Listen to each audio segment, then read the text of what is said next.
পরপর দুইবারের বেশি প্রধানমন্ত্রী নয়, সংসদে উচ্চকক্ষ এবং উপপ্রধানমন্ত্রী পদ সৃষ্টি চেয়ে সংবিধান সংশোধনের প্রস্তাব দিয়েছে বিএনপি। সকালে জাতীয় সংসদ ভবনে সংবিধান সংস্কার কমিশনের প্রধান আলী রিয়াজের কাছে লিখিত প্রস্তাবটি জমা দেন বিএনপি নেতা সালাউদ্দিন আহমেদের নেতৃত্বে 2 সদস্যের প্রতিনিধি দল। প্রস্তাব জমা দেওয়ার পর বিএনপির স্থায়ী কমিটির সদস্য সালাউদ্দিন আহমেদ জানান, সংবিধান পুনর্লিখন নয়, সংশোধনের প্রস্তাবনা দিয়েছে তার দল। প্রস্তাবে পঞ্চদশ সংশোধনী বাতিল ও তত্ত্বাবধায়ক ব্যবস্থা ফিরিয়ে আনা, উপরাষ্ট্রপতি পদ সৃষ্টি, বিচার বিভাগ ও নির্বাহী বিভাগের পৃথকীকরণ সহ অনেকগুলো বিধানের দাবি জানানো হয়েছে। এদিকে সংবিধান সংস্কার কমিশন জানিয়েছে, এ পর্যন্ত তাদের ওয়েবসাইটে 47,000 মানুষ বিভিন্ন প্রস্তাব ও মতামত দিয়েছেন।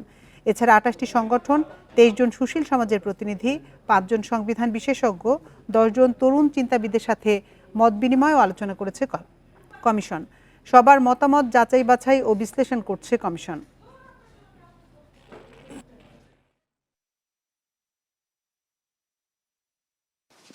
সংবিধান সংশোধনের প্রস্তাব করেছি আমরা ব্যাপক ভিত্তিক, যাতে এটা গণতান্ত্রিক সংবিধান সংশোধন হয় এবং জনগণের আকাঙ্ক্ষা পূরণ হয়। সংবিধান সংস্কার কমিশন তাদের রিকমেন্ডেশনসগুলো সরকারের কাছে প্রদান করবেন এবং অন্তর্বর্তীকালীন সরকারের মাননীয় প্রধান উপদেষ্টা বলেছেন যে তারপরে উনি সবার সাথে আলোচনা করবেন। বিএনপির পক্ষ থেকে তাদের প্রস্তাবগুলো আমাদের দেওয়া হয়েছে। এটা লিখিত প্রস্তাব, নিশ্চয়ই আপনারা অনুমান করতে পারছেন আমরা এখন পর্যন্ত সেটা পড়িনি, ফলে তাদের প্রস্তাবগুলির বিষয়ে তো মন্তব্য করা সম্ভব নয় আমার পক্ষে যতক্ষণ আমরা পড়ছি। এ নিয়ে আলোচনা করতে আমাদের সঙ্গে যোগ দিয়েছেন বিএনপির স্থায়ী কমিটির সদস্য সালাউদ্দিন আহমেদ। জনাব সালাউদ্দিন আহমেদ, আপনাকে স্বাগত জানাচ্ছি আমাদের ইন্ডিপেন্ডেন্ট সংবাদে। আপনার কাছেই প্রথমে যেটি জানতে চাইব যে আপনারা একটি প্রস্তাব দিয়েছেন যে পরপর 2 বার প্রধানমন্ত্রী হওয়া যাবে না, তো এই প্রস্তাবের পেছনে আসলে উদ্দেশ্য কি? ধন্যবাদ আপনাকে। এটা আমাদের 31 দফা যে আমরা প্রস্তাব করেছি গত বছর জুলাই 13 তারিখ, তার ভিত্তিতেই করা এবং সাংবিধানিকভাবে যাতে আবার একনায়কতন্ত্রের সৃষ্টি না হয় সেটা লক্ষ্য রেখে আমরা ক্ষমতায় যাতে পরপর 2 বারের বেশি প্রধানমন্ত্রী যে কোনো একজন ব্যক্তি থাকতে না পারেন সেই প্রস্তাবটা করেছি। জি, অনেক দেশে কিন্তু আছে, আমেরিকা সহ অনেক দেশেই আছে, একজন 2 বারের বেশি রাষ্ট্র বা সংস্কার প্রধান হতে পারেন না। তো সেখানে আপনাদের এমন প্রস্তাবের যুক্তিটা আসলে কি? এটা জনগণের আকাঙ্ক্ষা যে বাংলাদেশে এটা আইনসভার মাধ্যমে যে আগে রাষ্ট্রপতি শাসিত সরকারের একটা বিকল্প এটা প্রধানমন্ত্রী শাসিত সরকারে পরিণত হয়েছে, যাতে একটা লেজিসলেটিভ ফোয়ারার সৃষ্টি হয়েছে। সেটা আমরা যাতে না থাকে ভবিষ্যতে এবং জনগণের আকাঙ্ক্ষার সাথে এবং ভবিষ্যৎ বাংলাদেশে যাতে একটা প্রকৃত গণতান্ত্রিক রাষ্ট্র এবং সমাজ বিনির্মাণ হয় সেটা লক্ষ্য রেখে আমরা এই প্রস্তাবটা করেছি। তারা যেমনটি বলেছেন যে 2 বার প্রধানমন্ত্রী হওয়ার পরে একবার বিরতি দিয়ে আবারও জনগণ চাইলে উনি প্রধানমন্ত্রী হতে পারবেন। এখান থেকে আসলে কি ধরনের সুফল পাওয়া যাবে বলে আপনি মনে করছেন? আমরা মনে করছি যে কন্টিনিউয়াস একটা ক্ষমতায় থাকার যে প্রবণতা সেটা যদি ব্যাহত করা যায় তাহলে একটা গণতান্ত্রিক সংস্কার সাধিত হবে বলে আমরা মনে করি এবং রাষ্ট্রের সুশাসন জারি থাকবে। এছাড়া আমরা রাষ্ট্রপতি এবং প্রধানমন্ত্রীর ক্ষমতার ভারসাম্য যেটা প্রস্তাব করেছি তাতে করে একটা ব্যালেন্স অফ পাওয়ার সৃজন সামনে। যে আপনার কাছে আরেকটি বিষয় জানতে চাই যে সংসদে উচ্চকক্ষ থাকলে আর উপপ্রধানমন্ত্রী থাকলে কি কি পরিবর্তন আসতে পারে? সংসদে উচ্চকক্ষের বিধান করাটা বাংলাদেশের আমাদের সামাজিক সাংস্কৃতিক রাজনৈতিক পরিস্থিতিতে নতুন। তো আমরা এখন এটা প্রস্তাব করেছি, সবাই এটা যদি সমর্থন করে তাহলে সংসদে উচ্চকক্ষে সমাজের বিভিন্ন বিষয়ে যারা বিশিষ্ট জন জ্ঞানী ব্যক্তি বিশেষজ্ঞ তাদেরকে সেই জায়গায় যদি আনা যায় তাহলে সংসদ সমৃদ্ধ হবে এবং বাংলাদেশের রাজনীতিতে একটা গুণগত পরিবর্তন আসবে বলে আমি মনে করি। আপনাদের এই প্রস্তাবনাগুলোর মধ্যে গণভোটের একটি প্রস্তাব আছে, এই বিষয়টি নিয়ে যদি একটু বলেন। গণভোটের প্রস্তাবনে আসলে বাংলাদেশের সংবিধানের প্রিয়াম্বল সূচনা আর্টিকেল 8 মৌলিক অধিকারের এবং আর্টিকেল 48, 56 এবং আর্টিকেল 142 এই সমস্ত বিধানগুলোতে কোনো পরিবর্তন আসলে গণভোটের প্রয়োজনীয়তার কথা আবশ্যকতার কথা বলা ছিল। সেটা আমরা পুনঃপ্রবর্তনের জন্য প্রস্তাব করেছি, কারণ এই বিধানটা পঞ্চদশ সংশোধনের মাধ্যমে খুব অগণতান্ত্রিক ভাবে বিলুপ্ত করে দিয়েছিল আওয়ামী লীগ। এটা নতুন কিছু না। এই রেফারেন্ডামটা জনগণের কাছে যাওয়া, যখন কোনো সংবিধানের মৌলিক পরিবর্তন হয়, সেটা পৃথিবীর বহু দেশে আছে এবং আমাদের দেশে ছিল, আমরা প্রবর্তন করেছিলাম, কিন্তু আওয়ামী লীগ সরকার সেটা অবৈধভাবে অগণতান্ত্রিক ভাবে বিলুপ্ত করেছে। তারই পুনঃপ্রবর্তন চেয়েছে। জি, সালাউদ্দিন আহমেদ, আপনাদের তো ৬২টি প্রস্তাবনা আপনারা দিয়েছেন, তো সেখানে এই ৬২টি নিয়ে যদি আমাদের যেগুলো বেশি গুরুত্বপূর্ণ সেগুলো নিয়ে যদি আমাদের বিস্তারিত একটু বলেন। বিস্তারিত বলতে গেলে আমরা সংবিধানের প্রস্তাবনার একদম সূচনা থেকে শুরু করে প্রথম প্যারা এবং দ্বিতীয় প্যারায় যে সমস্ত পরিবর্তন আওয়ামী লীগ করেছিল, তাতে করে বাংলাদেশের গণতান্ত্রিক রাজনীতির ক্যারেক্টার পরিবর্তন করে দিয়েছিল, যেগুলো আমরা ফিরিয়ে আনার জন্য পুনরায় পুনঃপ্রবর্তন চেয়েছি। আগের বিধানগুলো বহাল থাকবে, পঞ্চদশ সংশোধনের পূর্ব অবস্থা, এবং তারপরে আমরা প্রজাতন্ত্র, মৌলিক অধিকার, নির্বাহী বিভাগ, বিচার বিভাগ এবং আইন বিভাগ সহ নির্বাচন ব্যবস্থা সহ সমস্ত কিছুতে এবং তফসিল সহ সমস্ত কিছুতে আমরা ব্যাপক ভিত্তিক পরিবর্তন, আমরা সংশোধন চেয়েছি, যেগুলো আগে ছিল পঞ্চদশ সংশোধনের পূর্বে। এবং যে সমস্ত জায়গায় পঞ্চদশ সংশোধনে এখন যেটা সুপ্রিম কোর্টে, হাইকোর্টে এটা এখন বিচারাধীন আছে, সেই জায়গায় যদি হাইকোর্টের এই মামলায় যদি অনেকগুলোই আমরা আশা করছি যে পঞ্চদশ সংশোধনের গুলা অবৈধ ডিক্লেয়ার হবে বলে আশা করছি, যেহেতু এটা বিচারাধীনের বেশি বলতে চাই না, এই সমস্ত জায়গাগুলো আমরা অ্যাড্রেস করেছি। তো তার মধ্যে দেখা যাবে যে ব্যাপক ভিত্তিক যেটা আমরা গণতান্ত্রিক সংস্কার হিসেবে বলতে চাই, তার মধ্যে নির্বাহী বিভাগ, বিচার বিভাগ এবং আইন বিভাগের মধ্যে বস্তুত মানে harmonious cooperation in between all the organs of the state, যেটা বলে আর কি, রাষ্ট্রের সমস্ত বিভাগ সমূহের মধ্যে একটা সুসম্পর্ক এবং একটা ভারসাম্য ক্ষমতার এগুলো বজায় থাকবে। আর রাষ্ট্রের প্রধানমন্ত্রী এবং রাষ্ট্রপতির মধ্যে ক্ষমতার ভারসাম্য আমরা আনায়নের জন্য অনেক প্রস্তাব করেছি। আমরা উপরাষ্ট্রপতির বিধানের জন্য প্রস্তাব করেছি, এবং উপরাষ্ট্রপতি পদ যদি সৃষ্টি হয়, তাহলে উচ্চ কক্ষের স্পিকার হিসেবে পৃথিবীর বিভিন্ন দেশে এই প্রভিশনটা আছে, স্পিকার হিসেবে দায়িত্ব পালন করতে পারবেন। এবং আরো অনেকগুলো আমরা যেগুলো করেছি জুডিশিয়ারির জন্য, সুপ্রিম জুডিশিয়াল কাউন্সিলের পাশাপাশি লোয়ার জুডিশিয়ারির জন্য একটা লোয়ার জুডিশিয়াল কমিশনের প্রস্তাব আমরা করেছি, যাতে অধস্তন আদালত সমূহের নিয়ন্ত্রণ পুরোপুরি স্বাধীনভাবে সুপ্রিম কোর্টের হাতে থাকে। তো এগুলো আমরা ব্যাপক ভিত্তিক প্রস্তাবনা করেছি। আর কিছু কিছু জিনিস যেটা আওয়ামী লীগ সরকার অবৈধভাবে তফসিলে অন্তর্ভুক্ত করেছিল, সেগুলো বিলুপ্তির জন্য আমরা প্রস্তাব করেছি। এত সংক্ষিপ্ত সময়ের মধ্যে সংবিধানের মধ্যে একটা বিষয়ে ব্যাপক সংস্কারের প্রস্তাবনা নিয়ে আলোচনা করা আমার মনে হয় সম্ভব হবে। আচ্ছা, আরেকটা বিষয় জানতে চাইবো যে এটার পক্ষে বিপক্ষে তো অনেক ধরনের মতামত আছে। সংবিধান সংস্কার কমিশনের ওয়েবসাইটেও প্রায় ৪৭,০০০ মানুষ বিভিন্ন ধরনের মতামত দিয়েছেন তাদের। তো আপনার কাছে কি মনে হয় একটি গ্রহণযোগ্য সংবিধান রচনা আসলে কতটা চ্যালেঞ্জিং? এটা চ্যালেঞ্জিং তো বটেই, তবে তত্ত্বাবধায়ক সরকার ব্যবস্থা ফিরিয়ে আনার ব্যাপারে তো সারা জাতির মধ্যে একটা ঐক্যমত আছে, গণভোট ফিরিয়ে আনার ব্যাপারে ঐক্যমত আছে, এবং সংবিধানের ক্ষমতার ভারসাম্য in between president and prime minister, সেই বিষয়েও মোটামুটি ঐক্যমত আছে। বড় বড় যে বিষয়গুলো মৌলিক অধিকার এবং সংবিধানের যে পরিবর্তন করা যাবে না যে বিধানগুলো করেছিল, সেই বিষয়ে এগুলো ফিরিয়ে আনার ব্যাপারে ঐক্যমত আছে। যেমন আওয়ামী লীগ একটা বিধান করেছিল সংবিধানের আর্টিকেল 7A and B, যে এই সংবিধানে কেউ পরিবর্তন করতে পারবে না, প্রথম ভাগ, দ্বিতীয় ভাগ, তৃতীয় ভাগ, প্রিয়াম্বেল সহ। তো এইগুলা তো ভবিষ্যৎ পার্লামেন্টারিদের ক্ষমতা বাতিল করে দেয়া, সেটা অবৈধ। এগুলো আমরা চেয়েছি যে এগুলো বিলুপ্ত হবে। এগুলো অবশ্য পঞ্চদশ সংশোধনের যে মামলাটি বিচারাধীন আছে, তার মধ্যে এটা অন্তর্ভুক্ত আছে, এটা আদালতও বিবেচনা করবে বলে আমরা আশা করি। ইনফ্যাক্ট পঞ্চদশ সংশোধনের রায়, মানে মামলার রায় যদি হয়ে যায়, তার আগে অনেক কিছু কিন্তু ফয়সলা হয়ে যাবে।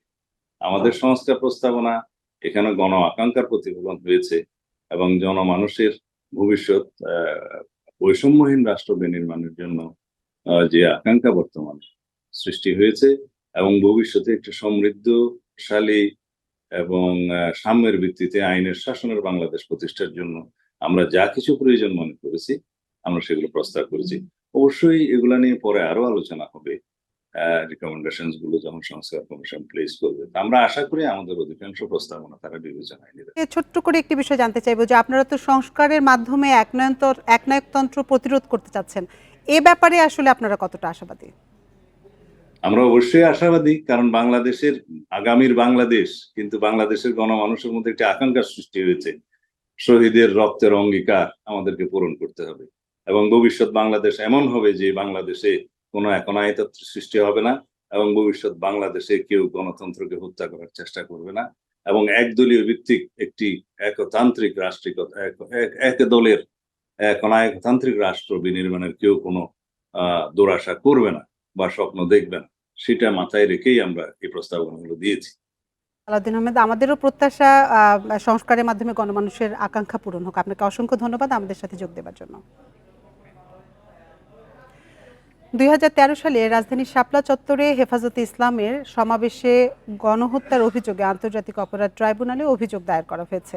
এতে শেখ হাসিনা সহ 50 জনকে আসামি করেছে হেফাজতে ইসলাম। পরে হেফাজত নেতারা জানান, গত আওয়ামী লীগ সরকারের সময় এই হত্যাযজ্ঞের বিচার তো হয়নি, উল্টো তাদেরকে মিথ্যা মামলা দিয়ে নির্যাতন করা হয়। এখন অন্তর্বর্তী সরকার এ ঘটনার সুষ্ঠু বিচার নিশ্চিত করবে বলে আশা তাদের। এ সময় ট্রাইব্যুনালের প্রসিকিউটররা জানান, হেফাজতের সমাবেশে র্যাব পুলিশের হত্যাযজ্ঞের ঘটনা আন্তর্জাতিক অপরাধ। ট্রাইব্যুনাল আইন গণহত্যার মধ্যে পড়ে বলেই তারা এ অভিযোগ করেছেন। তাদের অভিযোগটি দ্রুত ট্রাইব্যুনালের তদন্ত সংস্থার কাছে পাঠানো হবে বলেও জানান তিনি। 2013 সালের 5 মে হেফাজতের সমাবেশে জড়ো হন লাখো কর্মী সমর্থক। হঠাৎ গভীর রাতে বিদ্যুৎ বিচ্ছিন্ন করে সেখানে অভিযান চালায় র্যাব পুলিশের যৌথ বাহিনী।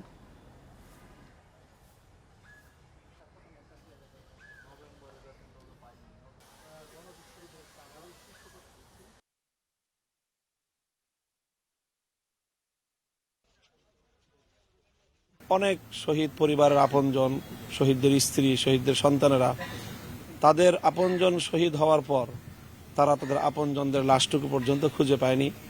অনেকে শাহাদাত বরণ করার পর তাদের আপনজনদেরকে পুলিশ জোরপূর্বক তাদেরকে দিয়ে মিথ্যা মামলা দায়ের করানোর জন্য চাপ প্রয়োগ করেছে। তৎকালীন প্রধানমন্ত্রী শেখ হাসিনা সহ 50-এর অধিক অভিযোগ নামীয় এবং একই সাথে অজ্ঞাতনামা আসামি রয়েছে। হেফাজত ইসলামের 13 দফা দাবির সপক্ষে তাদের যে সমাবেশ ছিল 2013 সালের 5 মে, সেই সমাবেশকে নির্মূল করার উদ্দেশ্যে তারা অপারেশন সিকিউর শাপলা চালিয়ে সিস্টেমেটিক ওয়েতে তারা যে নির্মূল করতেছিলেন সেই অভিযোগ আমরা আজকে দায়ের করতে এসেছি। এ নিয়ে আরো জানাতে হাইকোর্ট চত্বর থেকে আমাদের সাথে যোগ দিচ্ছেন সহকর্মী জাহিদুল বাশার। জাহিদুল বাশার, 2013 সালে রাজধানীর শাপলা চত্বরে হেফাজতে ইসলামের সমাবেশে গণহত্যার অভিযোগে আন্তর্জাতিক অপরাধ ট্রাইব্যুনালে অভিযোগ দায়ের করা হয়েছে। হেফাজতের পক্ষ থেকে কি কি অভিযোগ আসলে আনা হয়েছে? দেখুন, 11 বছর পর হেফাজতে ইসলামের সেদিনের সমাবেশে 5 মে এবং 6 মে ভোর রাতে যে ঘটনা ঘটেছিল শাপলা চত্বরে, সেই ঘটনার বিচার দাবি করে এটিকে গণহত্যা বলেছেন তারা। সেই গণহত্যার অভিযোগ নিয়ে তারা আজকে হেফাজতে ইসলামের সংগঠনের পক্ষ থেকে আজকে কিন্তু অভিযোগ দায়ের করা হয়েছে। এর আগে আমরা দেখেছি বিভিন্ন কয়েকদিন আগেও বুয়েটের শিক্ষার্থী রেহান তার পরিবার এসেছিল ওই হেফাজতে ইসলামের সমাবেশে, যে সেখানে পুলিশের গুলিতে নিহত হয়েছে সেই অভিযোগ দিয়েছিল। কিন্তু আজকে মূল সংগঠনের পক্ষ থেকে দেওয়া হয়েছে এবং এখানে আসামি করা হয়েছে শেখ হাসিনা, তখনকার স্বরাষ্ট্রমন্ত্রী, সরকারের অন্যান্য মন্ত্রী এবং বিশেষ করে ডিএমপির তখন যিনি কমিশনার ছিলেন আলোচিত পুলিশ কর্মকর্তা বেনজির আহমেদ, তাকে সহ এরকম 50 জনকে কিন্তু আসামি করা হয়েছে। এই অভিযোগের পরে আমরা হেফাজতের যারা নেতারা এসেছিলেন, মামুনুল হক এসেছিলেন, জোনায়েদ আল হাবিব এসেছিলেন, এরা হেফাজতে ইসলামের অত্যন্ত পরিচিত মুখ। তারা কিন্তু বলেছেন যে বিগত সরকারের আমলে আসলে এই নিয়ে তো তারা বিচার চাইতেই পারেননি, বরং তাদেরকে আসলে বিভিন্নভাবে হয়রানি করা হয়েছে, বিভিন্ন মিথ্যা মামলা সাজিয়ে তাদেরকে জেলে রাখা হয়েছে। তো এখন তারা বিচার দাবি করছেন। দেখুন, সেদিনের রাতের ঘটনা বলতে যে হেফাজত ইসলামের নেতারা কিন্তু বলেছেন যে একেবারে পরিকল্পিতভাবে তাদের উপরে হত্যাযজ্ঞ চালানো হয়েছে এবং যে সংখ্যা তারা আমরা জিজ্ঞেস করেছিলাম যে সংখ্যাটি কেমন হতে পারে। আপনি জানেন যে এর আগে অধিকার থেকে একটি তালিকা প্রকাশ করা হয়েছিল নিহতের সংখ্যা, সেখানে 60 জনের কথা বলা হয়েছিল। আজকে তারা এই যে নিহতের সংখ্যাটি তারা স্পষ্ট করেননি, তারা বলছেন যে এটি তাদের যে সংখ্যা সেটি তারা ট্রাইব্যুনালের কাছে দিয়েছেন এবং ট্রাইব্যুনালের তদন্ত দল এখন তদন্ত করবে এবং সেখানে মূল সত্যটি উঠে আসবে। তবে তারা একটি সংখ্যা দিয়েছেন। আল্লামা মামুনুল হক তিনি আমাদেরকে বলছেন যে এই সংখ্যা শতাধিক হবেই। তো সব মিলিয়ে এখন প্রসিকিউটররা জানিয়েছেন যে আজকে যে অভিযোগটি দায়ের করা হয়েছে হেফাজতে ইসলামের সেই সমাবেশে কি ঘটেছিল সেই বিষয়টির অভিযোগটি খুব দ্রুত তদন্ত দলের কাছে পাঠানোর পরে আন্তর্জাতিক অপরাধ ট্রাইব্যুনালের তদন্ত টিম এ নিয়ে কাজ করবে এবং তা নিয়ে তারা পরবর্তীতে প্রসিকিউশনের মাধ্যমে মামলা করবে। এখানে আরেকটি বিষয় জানিয়ে রাখা দরকার যে এই ঘটনায় যে আলাদা আলাদা করে যে মামলাগুলো বা অভিযোগগুলো এতদিন দায়ের করা হয়েছে সেগুলো কিন্তু আর আলাদা বিচ্ছিন্নভাবে হবে না, একসাথেই কিন্তু একটি মামলা আকারেই ট্রাইব্যুনালের সামনে যাবে এবং এর বিচার নিশ্চিত করা হবে।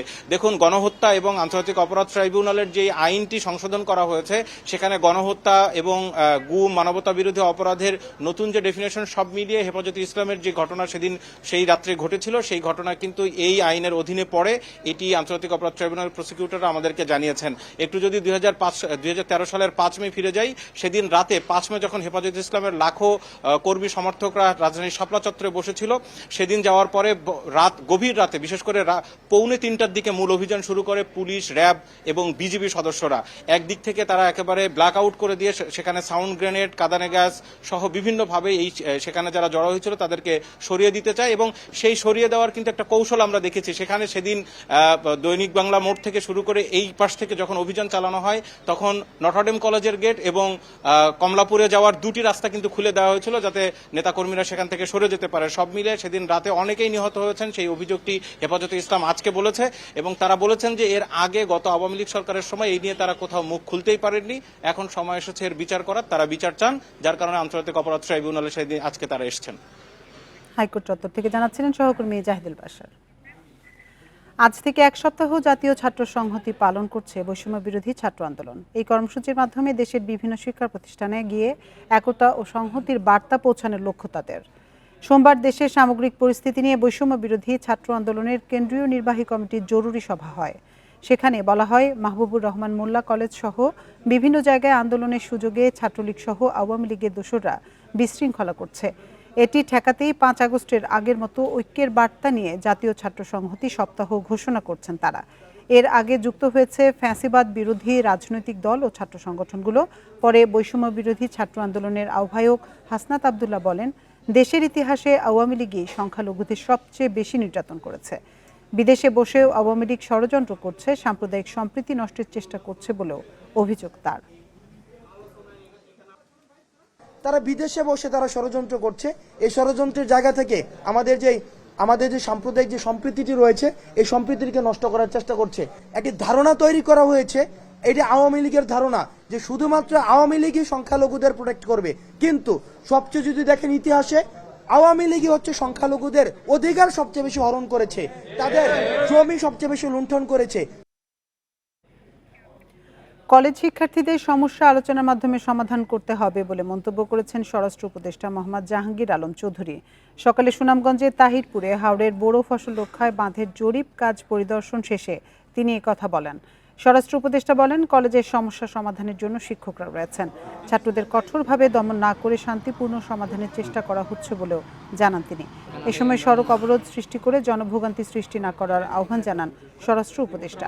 এদিকে হাওড়ের ফসল রক্ষা বাঁধের বিষয়ে পানি সম্পদ বিষয়ক উপদেষ্টা সৈয়দা রিজওয়ানা হাসান বলেন, বাঁধের কাজে কোনো ধরনের অনিয়ম হলে কঠোর ব্যবস্থা নেওয়া হবে। বিভিন্ন কলেজের সাথে যে হচ্ছে এক কলেজ আরেক কলেজে, এখানে ধরেন যে ছাত্র প্রতিনিধিরা আছে, 2 কলেজের প্রতিনিধিরা নিজের আলাপ করে নিতে পারে, 2 কলেজের শিক্ষকরা রয়ে গেছে, তারাও কিন্তু আলাপ করে এই সমস্যাটা সমাধান করতে পারে। তা আমি আপনাদের কাছে অনুরোধ করব, এরা যেন রাস্তায় না নামে। অনিয়ম তো আমাকে একটা প্রমাণ সহ দিলে অবশ্যই আমরা ব্যবস্থা নিব, এবং অনিয়ম যাতে না হয়, বিলম্ব যেন না হয়, মানুষের জন্য কোনো বিপর্যয়ের মুখোমুখি না হয়, সেজন্য যতটুকুন আগাম প্রস্তুতি করা সম্ভব আমরা সেটুকুন আগাম প্রস্তুতি করতে এখানে এসেছি। হাওড়ে যারা চাষাবাদ করেন হাওড়বাসীর কোনো ক্ষতি না হয়। ফ্যাসিবাদের দোসররা বিভিন্ন মিডিয়ায় রয়ে গেছে, তাদের বিষয়ে সিদ্ধান্ত হাউসগুলোকেই নিতে হবে বলে মন্তব্য করেছেন তথ্য ও সম্প্রচার উপদেষ্টা নাহিদ ইসলাম। এ সময় প্রত্যাশা অনুযায়ী গণমাধ্যমের সহায়তা না পাওয়ার অভিযোগ করেন তিনি। সচিবালয়ে ঢাকা রিপোর্টার্স ইউনিটির নেতৃবৃন্দের সঙ্গে সৌজন্য সাক্ষাৎ শেষে নাহিদ ইসলাম বলেন, সাংবাদিকতা নিয়ে মানুষের মনে এক ধরনের ধোঁয়াশা আছে। গণমাধ্যমের উপর মানুষের বিশ্বাস অনেকটাই কমে গিয়েছিল। বিগত সরকারের সাথে দোসর হিসেবে কাজ করত আওয়ামী লীগের থিঙ্ক টাস্ক CRI। তবে এখন সরকার গণমাধ্যমের স্বাধীনতায় বিশ্বাসী। সরকারের পক্ষ থেকে কোনো বাধা থাকবে না, কিন্তু সাংবাদিকরা কিভাবে গণমাধ্যমকে দেখতে চায় তাও গুরুত্বপূর্ণ। সত্যিকার বলতে আমরা সরকারের জায়গা থেকে আমাদের মনে হচ্ছে আমরা সেই সাপোর্টটা পাচ্ছি না কোনো গণমাধ্যম থেকে। কোনো ধরনের মনিটরিং করছি না, কোনো ধরনের হস্তক্ষেপ করছি না, সরকারের জায়গা থেকে করা উচিত না। কিন্তু সাংবাদিকদের বা গণমাধ্যমকে তো দায়িত্বশীল ভূমিকা পালন করতে হবে, কারণ এখন একটা মিথ্যা খবর, একটা গুজব কিন্তু অনেক বড় ঘটনার জন্ম দিতে পারে। সাবেক স্বাস্থ্যমন্ত্রী জাহিদ মালিকের 1000 কোটি টাকা পাচারের প্রমাণ পেয়েছে দুর্নীতি দমন কমিশন দুদক। পাশাপাশি তার 200 কোটি টাকার অবৈধ সম্পদের তথ্য পেয়েছে অনুসন্ধানকারীরা। শুধু জাহিদ মালিক নয়, আওয়ামী লীগ সরকারের এমন 24 এমপি মন্ত্রীর দুর্নীতির তথ্য প্রমাণ এখন দুদকের হাতে। শুধু অবৈধ সম্পদ নয়, আওয়ামী লীগ সরকারের মন্ত্রী এমপিদের হাজার হাজার কোটি টাকা পাচারের তথ্য প্রমাণও মিলেছে অনুসন্ধানে। টিআইবির তথ্য অনুযায়ী গত 15 বছরে 28 লাখ কোটি টাকা পাচার হয়েছে। ভারত, যুক্তরাষ্ট্র, যুক্তরাজ্য, কানাডা, অস্ট্রেলিয়া ও মধ্যপ্রাচ্যের বেশ কয়েকটি দেশে পাচার হয়েছে বেশিরভাগ টাকা। 5ই আগস্ট পট পরিবর্তনের পর এ পর্যন্ত আওয়ামী লীগ সরকারের 200 এমপি ও মন্ত্রীর বিরুদ্ধে অনুসন্ধান শুরু করে দুদক, যার মধ্যে সাবেক স্বাস্থ্যমন্ত্রী জাহিদ মালেকের দুর্নীতির ফিরিস্তি সবচেয়ে লম্বা। এককভাবে 1000 কোটি টাকা পাচারের তথ্য প্রমাণ তার বিরুদ্ধে। এছাড়া দেশেও তার প্রায় 200 কোটি টাকার অবৈধ সম্পদ। অনুসন্ধান টিম এই বিষয়ে দালিলিক প্রমাণাদি সংগ্রহ করছেন এবং দালিলিক প্রমাণাদি সংগ্রহ শেষে তারা প্রতিবেদন দাখিল করবেন কমিশনের নিকট এবং কমিশনের অনুমোদন ক্রমে পরবর্তীতে এই বিষয়ে ব্যবস্থা নেওয়া হবে। এছাড়া সাবেক খাদ্যমন্ত্রী সাধন চন্দ্র মজুমদারের বিরুদ্ধে নিম্নমানের খাদ্য, বিশেষ করে গম আমদানির অভিযোগ পাওয়া গেছে। তার বিরুদ্ধে নিয়োগ বাণিজ্যের তথ্যও আছে দুদকের কাছে। এটা ডিপেন্ড করা হচ্ছে অভিযোগের ধরনের উপর। যদি এটা আর্থিক অনুসন্ধান সংক্রান্ত বিষয় হয়ে থাকে, ব্যাংকিং ডকুমেন্টস প্রয়োজন হয়, ইভেন যদি স্থাবর অস্থাবর সম্পদ সংক্রান্ত কোনো বিষয় যেগুলির সাথে ব্যাংকিং ডকুমেন্টসের প্রয়োজন রয়েছে, সেগুলির ক্ষেত্রে ব্যাংক ও অন্যান্য আর্থিক প্রতিষ্ঠানে পত্র প্রেরণ করা হয়। দুদক সূত্র জানায়, শেখ হাসিনা সরকারের অন্তত 24 জন প্রভাবশালী এমপি মন্ত্রীর অবৈধ সম্পদের অনুসন্ধানের কাজ শেষ পর্যায়ে, যার মধ্যে সাবেক স্বরাষ্ট্রমন্ত্রী আসাদুজ্জামানের বিরুদ্ধে 200 কোটি টাকার অবৈধ সম্পদের মামলা করেছে দুদক। রিশাদ হুদা, ইন্ডিপেন্ডেন্ট নিউজ, ঢাকা। চিন্ময় কৃষ্ণ দাসকে কোনো সম্প্রদায়ের নেতা হিসেবে নয়, রাষ্ট্রদ্রোহিতার মামলায় গ্রেপ্তার করা হয়েছে বলে জানিয়েছেন উপদেষ্টা আসিফ মাহমুদ। সকালে রংপুরের পীরগাছায় শীতবস্ত্র বিতরণ অনুষ্ঠানে তিনি একথা বলেন। সাংবাদিকদের প্রশ্নের উত্তরে উপদেষ্টা বলেন, দেশের সার্বভৌমত্ব রক্ষায় বিশৃঙ্খলা সৃষ্টিকারী যত বড় নেতাই হোক না কেন, তাকে ছাড় দেওয়া হবে না। একই সঙ্গে কোনো সম্প্রদায়ের মানুষই যেন নিরাপত্তাহীনতায় না ভুগে সে ব্যবস্থা নেওয়ার কথাও জানান তিনি আরও বলেন, সম্প্রতি ঢাকায় আন্দোলনের নামে যারা অস্থিতিশীল পরিবেশ সৃষ্টির চেষ্টা করছে তাদেরকেও গ্রেপ্তার করা হচ্ছে। অনুষ্ঠানে 6 শতাধিক পরিবারের মাঝে শীতবস্ত্র বিতরণ করেন তিনি। গ্রেফতারের ঘটনাকে কেন্দ্র করে এখন অস্থিতিশীল পরিস্থিতি তৈরির চেষ্টা করা হচ্ছে। আমরা স্পষ্টভাবে বলতে চাই, কেউ যদি রাষ্ট্রদ্রোহের মতো ঘটনায় যুক্ত থাকে, সে যেই হোক, যত বড় নেতাই হোক, তাকে কোনো প্রকার ছাড় দেওয়া হবে না। এটা সম্প্রদায় বিবেচনায় নয়, এটা রাষ্ট্রের বিবেচনায়, রাষ্ট্রের নিরাপত্তা বিবেচনায় আইন শৃঙ্খলা বাহিনী এই ব্যবস্থা গ্রহণ করবে সামনের দিকে। যমুনা নদীর উপর নির্মিত দেশের দীর্ঘতম বঙ্গবন্ধু শেখ মুজিব রেল সেতু দিয়ে শুরু হয়েছে পরীক্ষামূলক ট্রেন চলাচল। প্রথম দফায় সকালে 10 কিলোমিটার গতিতে ট্রেন চালানো হয়, দ্বিতীয়বার গতি বাড়িয়ে চালানো হয় 40 কিলোমিটারে। রেলওয়ে বলছে, ডিসেম্বরের শেষ দিকেই বাণিজ্যিকভাবে পুরোদমে ট্রেন চলবে এ সেতু দিয়ে। প্রমত্তা যমুনার উপর 4.8 কিলোমিটার দীর্ঘ বঙ্গবন্ধু শেখ মুজিব রেলওয়ে সেতুর নির্মাণ শতভাগ সম্পন্ন হয়েছে। সেতু দিয়ে এবার শুরু হয়েছে পরীক্ষামূলক ট্রেন চলাচল। মঙ্গলবার পরীক্ষামূলক ট্রেনটি প্রথমবার ভুয়াপুর অংশের পূর্ব পাড় থেকে সিরাজগঞ্জের পশ্চিম অংশে যায়। যমুনা সেতুতে রেল চলাচল ঝুঁকিপূর্ণ হওয়ায় ধীরগতিতে চালাতে হয় ট্রেন। সেতু পার হতে একটি ট্রেনের সময় লাগে প্রায় 30 মিনিট। তবে নতুন সেতু চালু হলে মাত্র 5 মিনিটে যমুনা পার হওয়া যাবে। প্রতিদিন 38টি ট্রেন চলবে এই সেতু দিয়ে। কন্ট্রাক্টর ইঞ্জিনিয়ার হিসেবে অনেকেই আমরা সবাই আসছি এবং আমরা খুবই স্বাচ্ছন্দ্য বোধ এবং আনন্দ বোধ করছি এখানে রেলওয়ে ব্রিজ প্রজেক্ট ভিজিট করে। 10 কিলোমিটার গতি প্রতি ঘন্টায় যাবে, ফিরবেও প্রতি ঘন্টায় 10 কিলোমিটার গতিতে। দ্বিতীয়বার যখন রান করবে তখন যাওয়ার সময় যাবে 40 কিলোমিটার গতি পার ঘন্টায়। রেলওয়ে বলছে পরীক্ষা নিরীক্ষা শেষে ডিসেম্বরের শেষ নাগাদ সেতু দিয়ে বাণিজ্যিকভাবে ট্রেন চলাচল শুরু হতে পারে। এই লাইনটা আমরা এটা কমার্শিয়ালি আর কি যাত্রী পরিবহন করা হবে। আর এই যমুনা সেতুটা এটা হোপফুলি ডিসেম্বরের শেষে এটা চলবে আর কি আশা করি। 2020 সালে 9,734 কোটি টাকা ব্যয়ে যমুনা রেল সেতুর নির্মাণ কাজ শুরু হয়। পরে এর ব্যয় বেড়ে দাঁড়ায় প্রায় 16,781 কোটি টাকায়।